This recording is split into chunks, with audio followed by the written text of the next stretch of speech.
travaille sur une poulie classique, quand on fait un mouvement, la contrainte que va nous opposer la machine va être linéaire. Il ne va pas y avoir de démultiplication en fin de mouvement ou en début de mouvement, on est sur quelque chose de plat.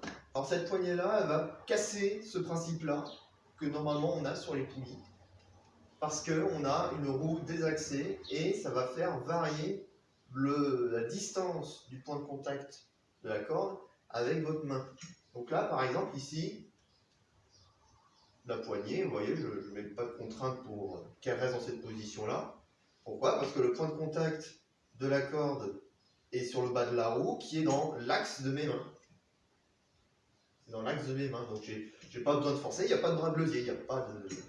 Par contre, si je veux la mettre comme ça, dans cette position-là, donc comme ceci, là par contre, mes mains elles sont là, le point de contact avec la corde est vers le haut de la roue, là j'ai un bras de levier.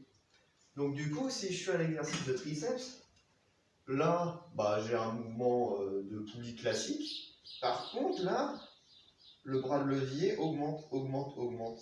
Et du coup, j'ai un mouvement plus dur, plus agressif vers le bas. Donc là, c'est mou, entre guillemets, donc c'est la démultiplication de base de ma poulie. Et là, ça devient de plus en plus dur.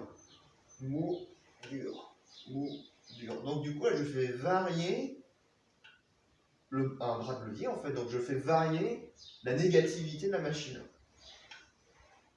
Du coup, c'est assez surprenant de faire ça, d'avoir ce genre de sensation sur une poulie, parce qu'on n'a pas l'habitude d'avoir ça. Et si je prends la poignée dans une autre position, donc là c'est l'inverse, là j'ai un bras de levier en début de mouvement assez important, et là mon bras de levier, hop, il disparaît. Donc là, à l'inverse, j'ai un mouvement dur au démarrage, et mou en bas.